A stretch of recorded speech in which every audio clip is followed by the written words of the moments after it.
Hello everyone, civil services chronicle में आप सभी का स्वागत है। मेरा नाम प्रियांशु है और आज हम लोग एक इम्पॉर्टेंट इशू के ऊपर डिस्कस करेंगे जिसके ऊपर काफ़ी चर्चा हो रही है। आज का हम लोगों का मुद्दा पेड मेंस्ट्रुअल लीव के ऊपर है। हाल फिलहाल में पार्लियामेंट में इसके ऊपर एक काफ़ी बहस हुई और पूरे बहस को मीडिया में जब बात आई, इसके ऊपर एक वाइडर सोसाइटल डिबेट शुरू हुआ है। तो paid menstrual leave for women का जो इशू है, इसके ऊपर आज हम लोग विस्तार से अलग अलग पक्षों को देखते हुए इसके ऊपर जो डिबेट चल रहा है उसको जानेंगे। क्या ये डिबेट है, एथिकल आर्गुमेंट क्या दोनों पक्षों के हैं, जो पेड मेंस्ट्रुअल लीव के समर्थक हैं जो उसका समर्थन करते हैं और जो paid menstrual leave for women का विरोध करते हैं। दोनों पक्षों में जो नैतिक तर्क है, जो आर्गुमेंट और कन्वर्सेशन का नैतिक पक्ष है, एथिकल आर्गुमेंट्स हैं, कौन कौन से एथिकल वैल्यूज उससे अराइज होते हैं, उसको हम लोग विस्तार से दोनों पक्षों को जानने का प्रयास करेंगे। उसके बाद इंटरनेशनल कंटेक्स्ट क्या है, आज के वैश्विक परिदृश्य में पेड मेंस्ट्रुअल लीव को लेकर विश्व के अलग अलग देशों में क्या प्रोविजंस हैं, क्या वहाँ पर स्थिति है, उसको जानने का प्रयास करेंगे। और आगे का क्या रास्ता होना चाहिए ऐसे संवेदनशील स्वास्थ्य और सामाजिक मुद्दों पर, उसको लेकर भी हम लोग चर्चा करेंगे। अगर हम लोग इस मुद्दे की बात करें जिसके ऊपर पूरी डिबेट चल रही है, तो ये मुद्दा महिलाओं के मेंस्ट्रुअल साइकिल के दौरान होने वाले पेन और उसके कारण जो फिजिकल डिसेबिलिटीज़ क्रिएट होती हैं उसको लेकर है। विषय ये है कि क्या जो वर्किंग वीमेन हैं उनको अपने मेंस्ट्रुअल पीरियड के दौरान जब काफ़ी शारीरिक पीड़ा का सामना करना पड़ता है, वैसी स्थिति में उन्हें पेड मेंस्ट्रुअल लीव मिलना चाहिए। हम जानते हैं कि एम्प्लॉइज़ के लिए गवर्नमेंट सेक्टर और प्राइवेट सेक्टर में कई तरीके की छुट्टियों का प्रावधान होता है। तो क्या महिलाओं को अपने पीरियड्स के दौरान छुट्टी मिलनी चाहिए काम से? क्या बच्चियां जो स्कूल में पढ़ती हैं, किशोरियाँ, स्टूडेंट्स जो कॉलेजेस में पढ़ती हैं, जिनके लिए कि एक certain minimum percentage of attendance required होता है अपनी पढ़ाई को पूरा करने के लिए, क्या उन्हें उनमें से छूट मिलनी चाहिए? इन विषयों के ऊपर काफ़ी चर्चा चल रही है। अभी हाल में ही संसद में union women and child development minister ने कहा, अपने एक उत्तर में उन्होंने कहा कि मेंस्ट्रुएशन कोई हैंडीकैप नहीं है, ये कोई हैंडीकैप की सिचुएशन नहीं है। और वे जवाब दे रही थी राज्यसभा में एक सांसद के इस प्रश्न पर कि क्या भारत सरकार ऐसे किसी प्रपोजल पर विचार कर रही है, ऐसे किसी कानून को लाने पर विचार कर रही है जो महिलाओं को, सभी महिलाओं को मेंस्ट्रुअल लीव देने का प्रावधान करती हो।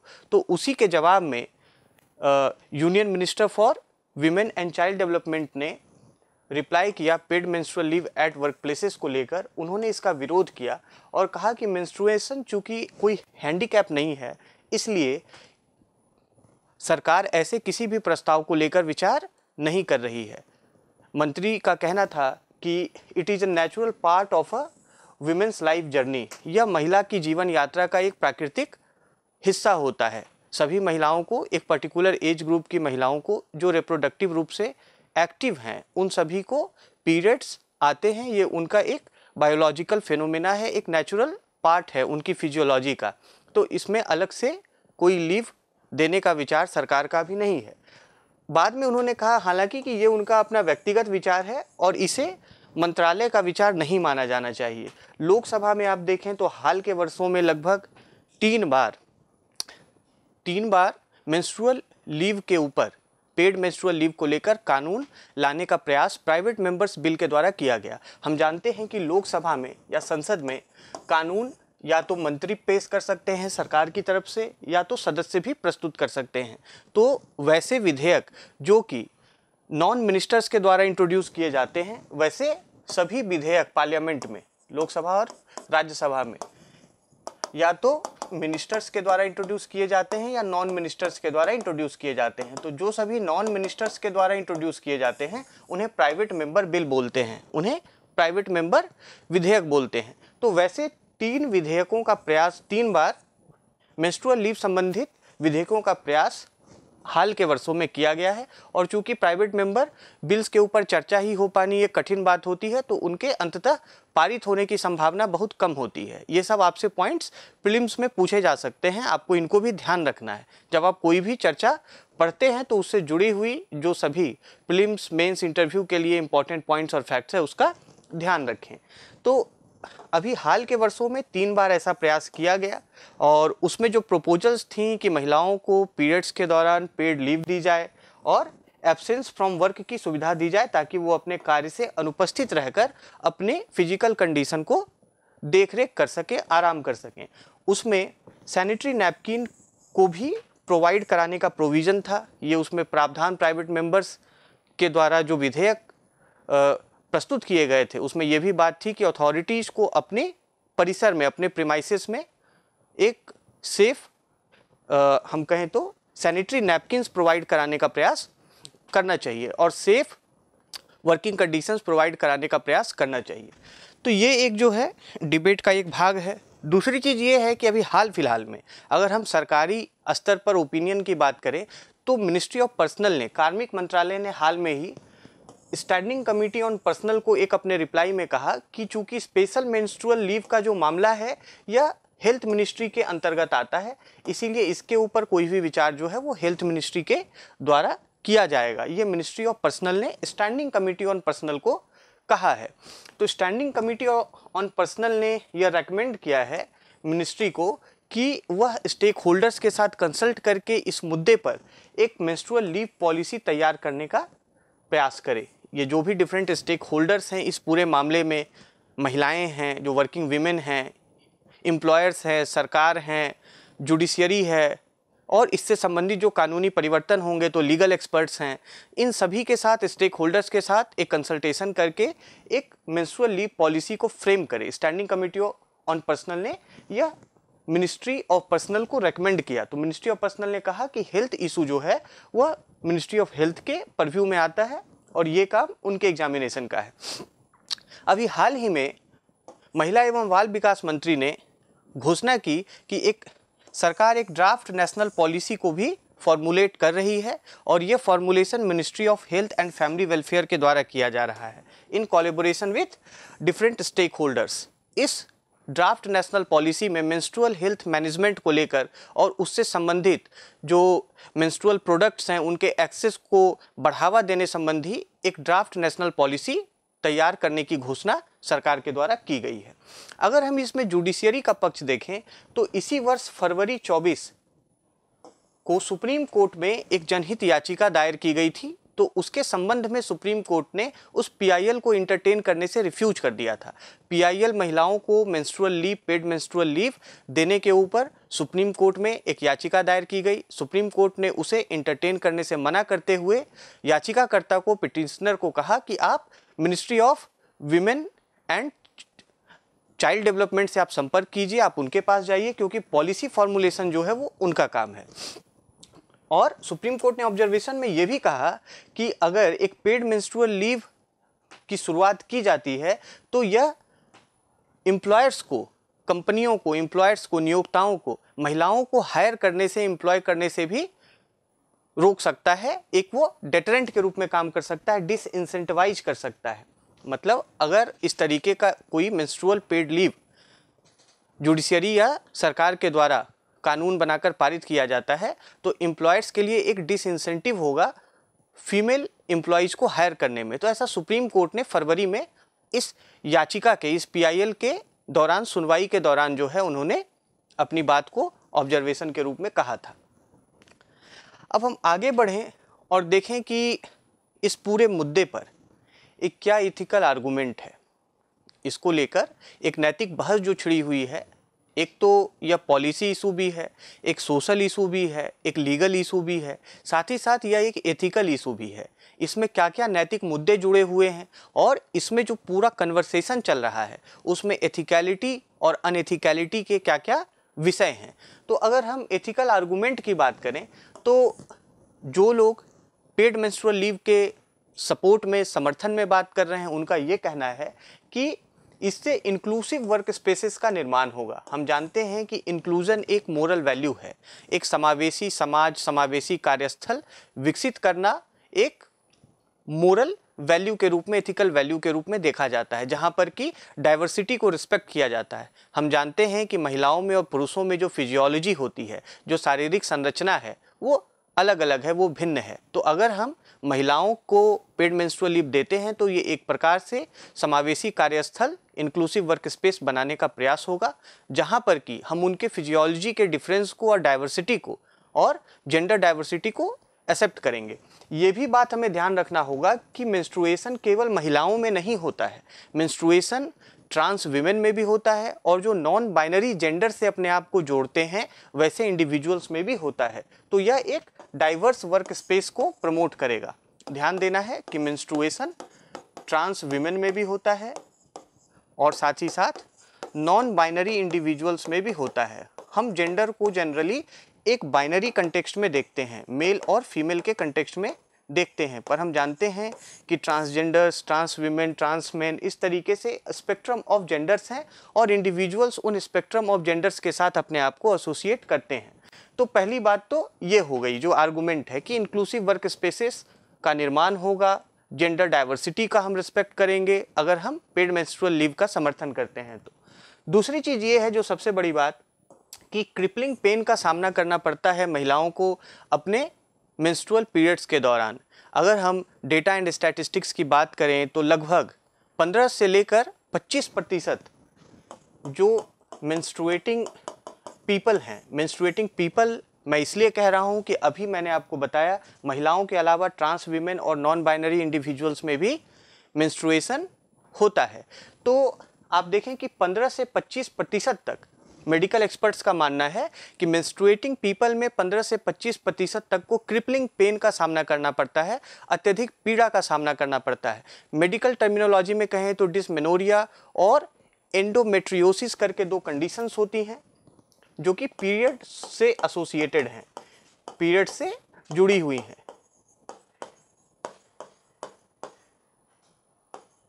एक डिस्मेनोरिया है और दूसरी एंडोमेट्रियोसिस है। एंडोमेट्रियोसिस, डिस्मेनोरिया को हम कहते हैं मेंस्ट्रुअल क्रैम्प्स। मेंस्ट्रुएशन के दौरान, पीरियड के दौरान महिलाओं को काफ़ी पीड़ा, काफ़ी दर्द का सामना करना पड़ता है लोअर एब्डोमेन में, बैक में, और इसके कारण कई फिजिकल सिम्टम्स भी सामने आते हैं। उसके अलावा एंडोमेट्रियोसिस WHO के अनुसार एक क्रोनिक कंडीशन है जिसमें कि यूट्रस लाइनिंग में जो टिश्यूज पाए जाते हैं वह यूट्रस से बाहर भी एब्डोमेन में कहीं पर भी वो पाए जा सकते हैं और ब्लीडिंग उसमें काफ़ी ज़्यादा मात्रा में होती है। तो क्रिपलिंग पेन होता है। मेडिकल रिसर्च की अगर हम बात करें तो ब्रिटेन के एक मेडिकल जर्नल ने स्टडी की और स्टडी करके पब्लिश किया कि उन्होंने एक सर्वे किया और सर्वे में ये पता चला कि 14% जो सर्वेड विमेन थी और एडोलेसेंट गर्ल्स थी, 14% ने ये बात को कहा कि उन्होंने अपने काम से या स्कूल से छुट्टी ले ली थी अपनी पीरियड्स के दौरान। 14% according to a British medical journal, ठीक है। और उन्होंने ये भी कहा कि about 80% of the respondents had said that they had felt uncomfortable while working and they experienced a loss of productivity at work during their period cycle। तो 80% ने ये कहा कि उन्हें पीरियड्स के दौरान अपनी उत्पादकता में कमी का अनुभव हुआ है। तो ये कुछ मेडिकल स्टैटिस्टिक्स हैं जो कि इस बात को सब्सटेंशिएट करती हैं कि महिलाओं को काफ़ी क्रिपलिंग पेन का सामना करना पड़ता है और अगर पेड मेंस्ट्रुअल लीव दी जाती है या कोई उनके लिए अरेंजमेंट किया जाता है वैसी पीड़ादायक स्थिति में तो वो उनके फिजिकल कंडीशंस को थोड़ा सा उसमें उनको मदद करेगा, हेल्प करेगा। तो पहली दूसरी बात तो ये हो गई। अब तीसरा जो ये कहा जाता है कि some women suffering from endometriosis और dysmenorrhea go through painful and physically paralyzing experiences। तो ये जो डिस्मेनोरिया का कंडीशन है या फिर एंडोमेट्रियोसिस का कंडीशन है, इसमें उन्हें काफ़ी फिजिकली पेनफुल और इवन पैरालाइजिंग कंडीशन का सामना करना पड़ता है जिसमें चलना फिरना, कोई फिजिकल एक्टिविटी करना उनके लिए डिफ़िकल्ट होता है। हम जानते हैं कि हमारी अर्थव्यवस्था में खासकर इनफॉर्मल सेक्टर में महिलाओं की उपस्थिति ज़्यादा है। लगभग 80-85% जो महिलाएं हैं वो इनफॉर्मल सेक्टर में काम करती हैं जहां पर उन्हें फिजिकल वर्क भी करना पड़ता है। तो वैसी परिस्थितियों में ये महिलाओं को मदद करेगा। दूसरी चीज़ ये है कि इसके समर्थन में तर्क ये दिया जाता है कि बच्चे को जन्म देना, प्रसव भी तो एक प्राकृतिक प्रक्रिया है। Giving birth is also a natural process. तो अगर कोई ये कहता हो या कहती हो कि ये तो उनके शरीर की एक प्राकृतिक प्रक्रिया है, इसीलिए उन्हें इसके लिए कोई विशेष सुविधा नहीं मिलनी चाहिए क्योंकि ये उनके फिजियोलॉजी का हिस्सा है। तो अब जो समर्थन करते हैं पेड मेंस्ट्रुअल लीव का, उनका कहना है कि जन्म देना भी एक प्राकृतिक प्रक्रिया है, लेकिन वो महिलाओं के स्पेसिफिक रिप्रोडक्टिव साइकिल का हिस्सा है जो कि उनके फिजियोलॉजी को विशिष्ट बनाता है। तो वैसी परिस्थिति में उनके लिए स्पेशल प्रोविजंस हैं। हम जानते हैं कि मैटरनिटी बेनिफिट्स एक्ट 1961 इसी चीज़ के लिए बनाया गया है। मैटरनिटी बेनिफिट एक्ट 1961 हम जानते हैं कि हाल में ही उसमें अमेंडमेंट करके उसके अंतर्गत जो मैटरनिटी लीव 12 वीक्स की दी जाती थी, 12 सप्ताह की दी जाती थी, उसे बढ़ाकर 26 सप्ताह कर दिया गया था। तो इस तरीके से हम उनके स्पेसिफिक फिजियोलॉजी को रिकग्नाइज करते हैं और उनके रिप्रोडक्टिव साइकिल, उनके सेक्सुअल हेल्थ को ध्यान में रखते हुए स्पेशल प्रोविजंस देते हैं। हम जानते हैं कि आर्टिकल 15 में, आर्टिकल 16 में ये गवर्नमेंट के ऊपर प्रोहिबिशन है कि वो केवल सेक्स के बेसिस पर, लिंग के आधार पे नागरिकों के बीच में भेदभाव नहीं करेंगे, परंतु आर्टिकल 15 ही कहता है कि महिलाओं और बच्चों के केस में, वीकर सेक्शंस ऑफ पॉपुलेशन के केस में स्पेशल ट्रीटमेंट किया जा सकता है उनके एडवांसमेंट के लिए, उनके बेहतरी के लिए, उत्थान के लिए। तो एक इसमें आर्गुमेंट जो है, एथिकल आर्गुमेंट ये होता है कि आप इक्वल्स को इक्वली ट्रीट करिए और जिनके साथ स्पेशल कंडीशंस हैं आप उनको स्पेशल बेनिफिट्स और प्रोविजंस भी दीजिए। उसके बाद एक बात ये की जाती है कि क्या मेंस्ट्रुएशन कोई सिकनेस है, क्या ये कोई डिजीज है। एक जो पेड मेंस्ट्रुअल लीव के ओपोनेंट्स हैं उनका कहना है कि सिक लीव भी एम्प्लॉयज के लिए उपलब्ध है। तो जब महिलाओं को पीरियड्स की स्थिति हो तो वो सिक लीव ले सकती हैं, लेकिन जो लोग पेड मेंस्ट्रुअल लीव का समर्थन करते हैं उनका कहना है कि क्या मेंस्ट्रुएशन कोई बीमारी है, क्या कोई सिकनेस है, क्या इसे सिकनेस के रिप्लेसमेंट के रूप में देखा जा सकता है कि हम इसे सिक लीव के अंतर्गत जोड़ें। तो हम देखें कि यहाँ पर भी फिर मेल और फीमेल एम्प्लॉयज़ में एक इनइक्वालिटी डेवलप हो जाएगी जब सिमिलर ह्यूमन कंडीशंस और डिजीजेज के लिए दोनों को एक समान सिक लीव दी जाती है, लेकिन चूंकि महिलाओं की स्थिति स्पेसिफिक है, विशिष्ट है, उन्हें एक मंथ में 2 से 3 दिन ऐसी परिस्थितियों का, जो भी रिप्रोडक्टिव रूप से एक्टिव विमेन हैं उन सबको ऐसी परिस्थितियों का सामना करना पड़ता है 2 से 3 दिन, 4 दिन, जिसमें कि वह शारीरिक रूप से उतनी सक्षम नहीं होती हैं। तो वैसी परिस्थिति में क्या उनके पुरुषों के साथ समतुल्यता क्या सही है, उचित है? तो यहाँ पर एक इनइक्वालिटी हम क्रिएट करेंगे अगर हम उन्हें पेड मेंस्ट्रुअल लीव नहीं देते हैं। ऐसा आर्गुमेंट जो इनका समर्थन करते हैं उनका कहना है। दूसरी चीज कि denying paid leave ignores the genuine pain countless women endure. अभी हम लोगों ने स्टैटिस्टिक्स का हवाला दिया और मेडिकल डेटा के आधार पर यह देखा कि लगभग 15% ऐसी महिलाएं हैं, 15 से 20% महिलाएं जिन्हें कि डिस्मेनोरिया और एंडोमेट्रियोसिस जैसे सीवियर पेन का सामना करना पड़ता है अपनी पीरियड्स के दौरान। तो अगर ये मेडिकली इस्टेब्लिश्ड है और ये रिसर्च के द्वारा इस्टेब्लिश्ड है तो क्या हम उन महिलाओं के साथ क्रूरता नहीं कर रहे होंगे कि उतनी पीड़ा के दौरान भी हम उनसे अपेक्षा करें कि वह काम करने आएँ। अगर वह काम करने नहीं आती हैं, छुट्टी लेती हैं, तो उन्हें अन्य सामान्य पुरुषों के ही तरह जो सिक लीव और अन्य लीव उनके लिए मिले हुए हैं उससे वो फिर जो है उन्हीं लीव का इस्तेमाल करना पड़ेगा और उनके लिए अन्य छुट्टियां कम हो जाएंगी। तो एक तरीके से क्या उनके पेन को, उनकी पीड़ा को इग्नोर करने के समान नहीं होगा। और it displays a lack of empathy अगर हम उनके लिए पीरियड लीव नहीं देते हैं। तो हम जानते हैं कि सहानुभूति और समानुभूति एक नैतिक संकल्पना है, एक एथिकल कंसेप्ट है। सहानुभूति और समानुभूति, एम्पैथी का अर्थ होता है जब हम दूसरे की स्थिति में खुद को डालकर उसकी पीड़ा का अनुभव करते हैं और उस पीड़ा को, उस पेन को दूर करने का प्रयास करते हैं। तो अगर हम उनके पीड़ा को समझते हुए, ये एक हकीकत है और ये एक मेडिकली इस्टेब्लिश्ड फैक्ट है, अगर हम इसको भी डिनाई करें और उनके पेनफुल कंडीशन में उनको पर्टिकुलर स्पेशल बेनिफिट अगर हम देने से मना कर दें, तो क्या ये यहाँ पर लैक ऑफ एम्पैथी शो नहीं करता है? क्या ये करुणा और समानुभूति की कमी नहीं दिखाता है? ये एथिकल आर्गुमेंट है इसमें।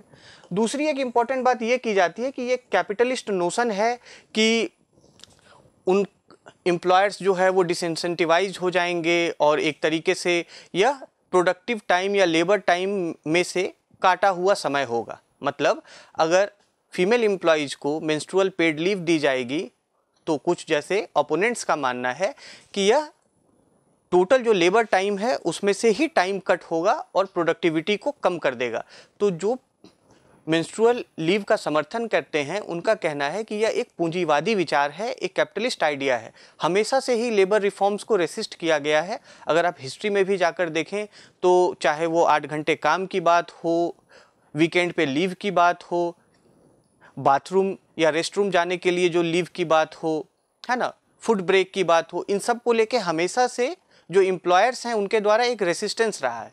तो एक आर्गुमेंट ये दिया जाता है कि यह एक ह्यूमैनिटेरियन आइडिया नहीं है, यह एक मानवतावादी दृष्टिकोण नहीं है, एक पूंजीवादी दृष्टिकोण है जहां व्यक्ति को केवल लेबर समझा जाता है और केवल प्रोडक्शन का मीन्स समझा जाता है।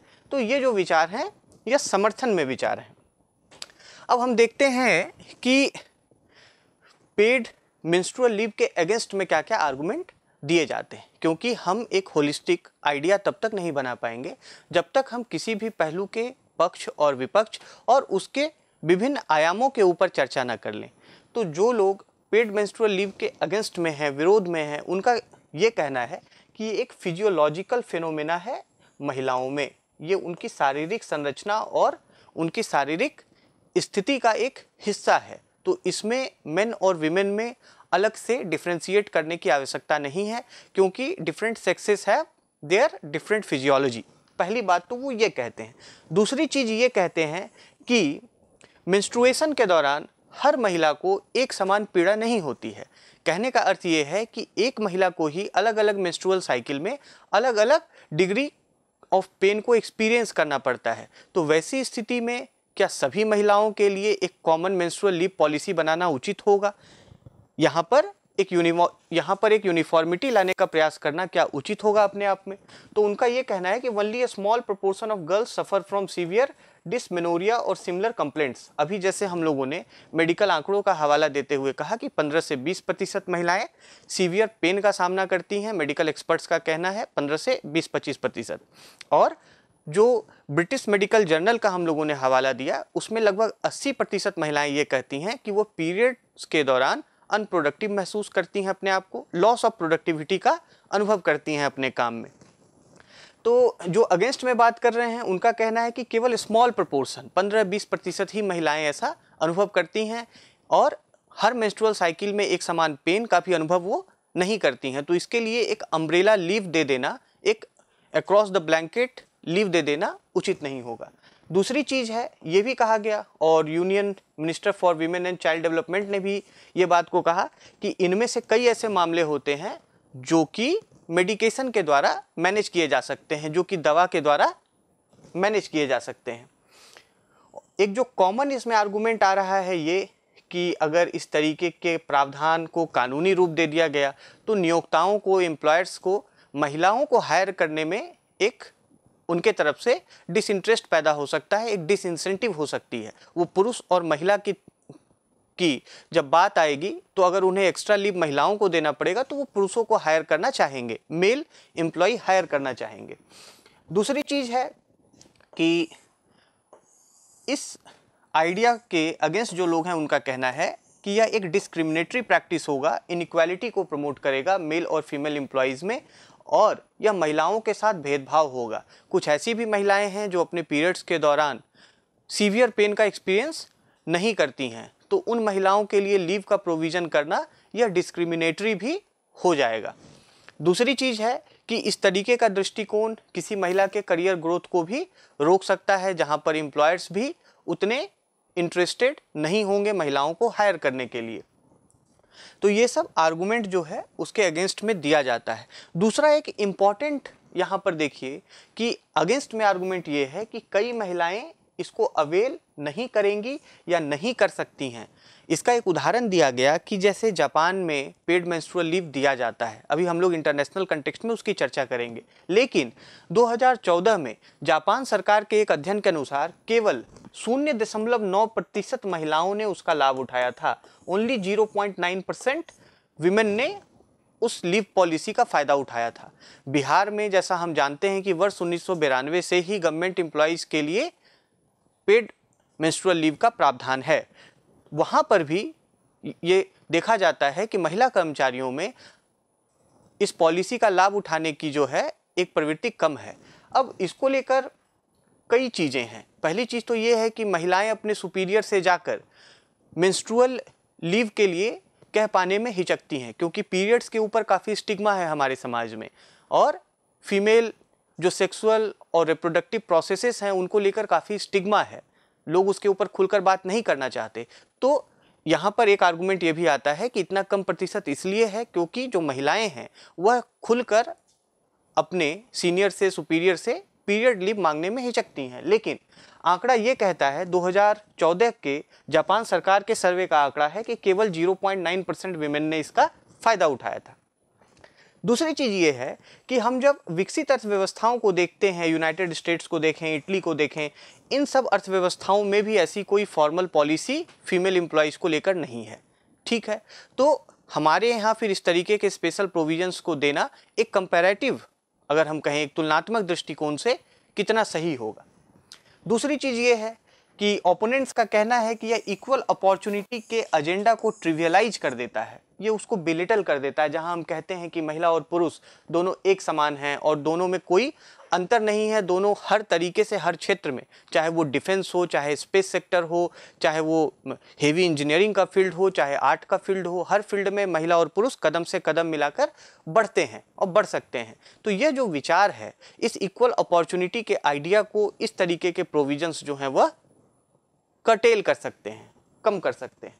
दूसरा एक इम्पॉर्टेंट आइडिया ये है कि biological determinism to the lifes of women, अगर हम महिलाओं के फिजियोलॉजिकल कंडीशन के आधार पे उन्हें स्पेशल प्रोविजंस देंगे, अगर हम मेंस्ट्रुअल लीव के तरीके के बेनिफिट्स देंगे, तो यह महिलाओं को बायोलॉजिकल डिटर्मिनिज्म के दृष्टिकोण से देखने की बात हो जाएगी।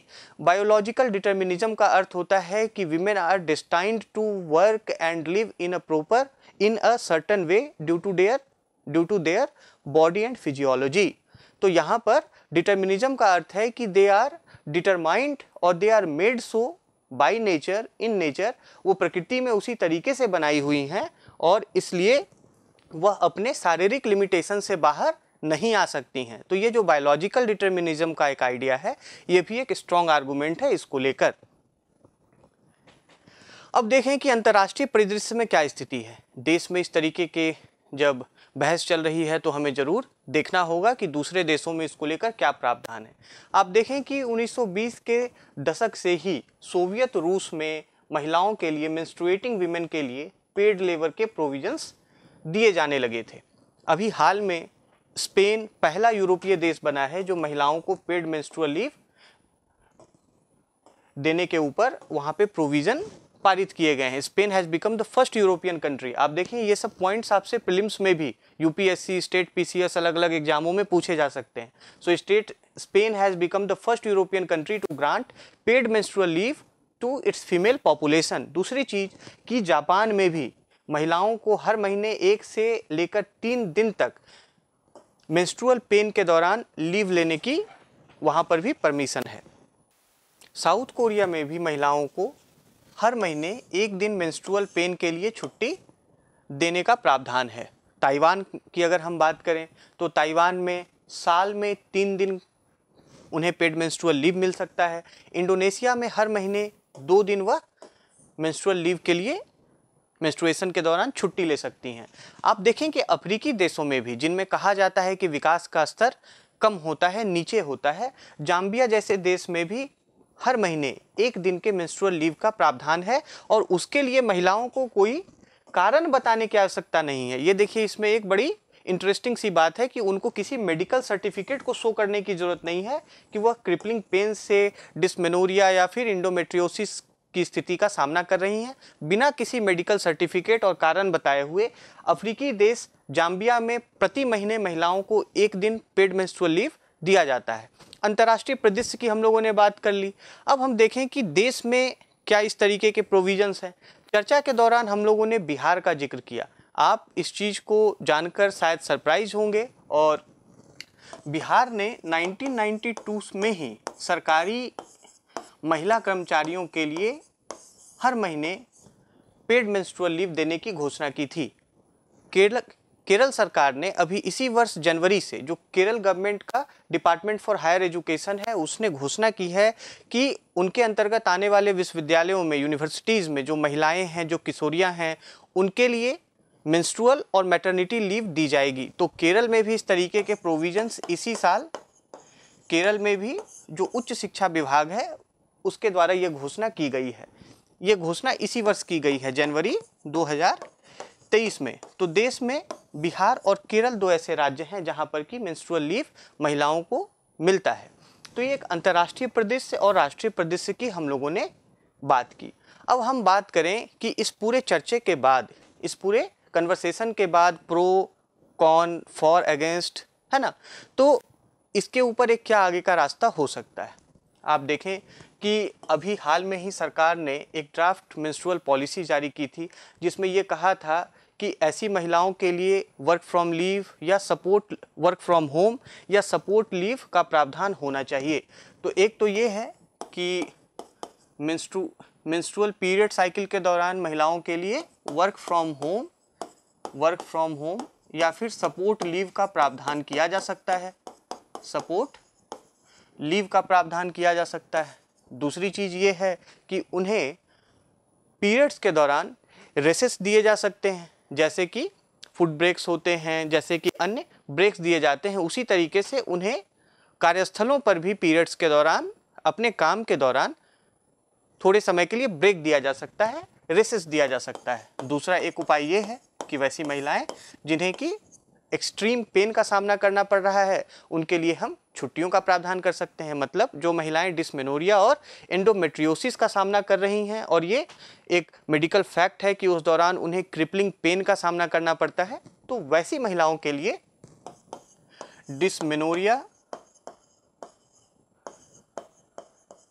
डिस्मेनोरिया और एंडोमेट्रियोसिस की स्थिति का सामना कर रही महिलाओं के लिए हम ऐसे प्रोविजंस कर सकते हैं, क्योंकि उनका जो पेन है वह काफ़ी ज़्यादा क्रिपलिंग होता है और पैरालाइजिंग होता है। विश्व स्वास्थ्य संगठन ने भी ये बात कही है कि की सरकारों को और पब्लिक इंस्टीट्यूशंस को, प्राइवेट इंस्टीट्यूशंस को ऐसे प्रयास करने चाहिए कि मेंस्ट्रुअल साइकिल्स के दौरान महिलाओं को जो पीड़ा होती है उसका मैनेजमेंट कंफर्ट और डिग्निटी के साथ किया जाए। यानी इस पूरे विषय पर जो चर्चा हो उसमें महिलाओं का कंफर्ट केंद्र में हो, उनका आराम केंद्र में हो, उनकी गरिमा केंद्र में हो। तो हम एक ऐसा कार्यस्थल बनाएं जहां पर कि महिलाओं के लिए कंफर्टेबल वर्क स्पेस डेवलप हो और उनके डिग्निफाइड लाइफ को हम इंश्योर कर सकें। हम जानते हैं कि इंडियन कॉन्स्टिट्यूशन में राइट टू लाइफ में right to a dignified life and right to health भी गारंटीड होता है। साथ ही साथ हम लोगों ने DPSP के में भी देखा है कि आर्टिकल 42 और 43 safe and just human conditions of work की बात करते हैं और साथ ही साथ डिसेंट स्टैंडर्ड ऑफ लिविंग की भी बात करते हैं। तो हम लोग बात कर रहे हैं यहाँ पर कि डिस्मेनोरिया जैसे स्थितियों, एंडोमेट्रियोसिस जैसी स्थितियों का सामना करने वाली महिलाओं के लिए ऐसा प्रावधान किया जा सकता है। दूसरी बात यह है कि जहाँ पर हमने इंटरनेशनल और नेशनल कंटेक्स्ट में बात की कि महिलाओं के लिए एक ब्लैंकेट लीव की बात की गई है, तो उस तरीके के भी एक जो है लीव प्रपोजल के ऊपर विभिन्न स्टेक होल्डर्स के साथ कंसल्टेशन करके उसके ऊपर भी सरकार विचार कर सकती है। और पेड मेंस्ट्रुअल लीव को लेकर एक कंसेंसस बनाने का, डिफरेंट स्टेक होल्डर्स के ओपिनियन को जानकर एक कंसेंसस बनाने का प्रयास कर सकती है। इसके साथ ही साथ जो इम्पॉर्टेंट एस्पेक्ट ये है कि कार्यस्थलों पर विशेषकर महिलाओं के लिए proper hygienic conditions, proper rest room, bathroom और उनके मेंस्ट्रुअल हाइजीन प्रोडक्ट्स की एक्सेसिबिलिटी का प्रयास हमें करना चाहिए। जैसा कि सुप्रीम कोर्ट में देखें कुछ वर्ष पहले सैनिटरी नैपकिन्स वेंडिंग मशीन लगाई गई। सरकार भी आप देखें तो कि scheme for promotion of menstrual hygiene किशोरियों के लिए वो लेकर आई है। 10 से 19 साल की किशोरियों के लिए सरकार जन औषधि कार्यक्रम के ही तरह एक ऐसे कार्यक्रम के ऊपर भी कार्य कर रही है जिसमें अफोर्डेबल कॉस्ट पर 1 रुपये की दर से मेंस्ट्रुअल पैड जो है वह अवेलेबल कराए जाएंगे, उपलब्ध कराए जाएंगे। तो इस तरीके से मेंस्ट्रुअल हाइजीन को लेकर, मेंस्ट्रुअल हाइजीन और मेंस्ट्रुअल प्रोडक्ट्स की एसेसिबिलिटी को हम बढ़ाकर, उनके अफोर्डेबिलिटी को बढ़ाकर, जो पीरियड्स के दौरान महिलाओं को कार्यस्थल पर या फिर किसी काम में, स्कूल्स में, कॉलेजेस में बच्चियों किशोरियों को जो परेशानी का सामना करना पड़ता है, हम उसको कम कर सकते हैं, मिटिगेट कर सकते हैं। इसके साथ ही साथ पीरियड्स को लेकर जो स्टिग्मा है उसको दूर करने की ज़रूरत है। मेंस्ट्रुअल साइकिल महिलाओं की जैविक संरचना और उनके रिप्रोडक्टिव साइकिल का एक प्राकृतिक हिस्सा है, तो उसको लेकर स्टिग्मा को दूर करना चाहिए। उनके स्पेसिफिक जो फिजियोलॉजी है उसको एक्सेप्ट करते हुए, और केवल महिला ही नहीं, जो ट्रांस वीमेन हैं, नॉन बाइनरी पीपल हैं, उन सभी के स्पेसिफिक जो बायोलॉजिकल स्ट्रक्चर है उस डाइवर्सिटी का रिस्पेक्ट करते हुए, उसको रिकग्नाइज करते हुए, उनकी स्पेसिफिक कंडीशंस के लिए प्रोविजंस और बेनिफिट्स के दिशा में सोचना चाहिए, उसके ऊपर बहस होनी चाहिए, उसके ऊपर परिचर्चा होनी चाहिए, और जो संवैधानिक अधिकार मिले हुए हैं नागरिकों को, उस भी दृष्टिकोण से हमें सोचना चाहिए। तो ये पूरा जो एक डिबेट है वह डाइवर्सिटी को एक्नॉलेज करने का डिबेट है, वह स्पेशल प्रोविजंस और महिलाओं के कल्याण का विषय है या उनके स्वास्थ्य का विषय है। तो इसे अगर हम दृष्टिकोण से देखेंगे तो हम एक ज़्यादा इंक्लूसिव सोसाइटी डेवलप कर पाएंगे, एक समावेशी समाज विकसित कर पाएंगे और एक इंक्लूसिव वर्क स्पेस का निर्माण कर सकेंगे। इस कार्यक्रम से जुड़ने के लिए धन्यवाद। आप अपने बहुमूल्य फीडबैक हमें कमेंट में जाकर जरूर बताएं। Thank you.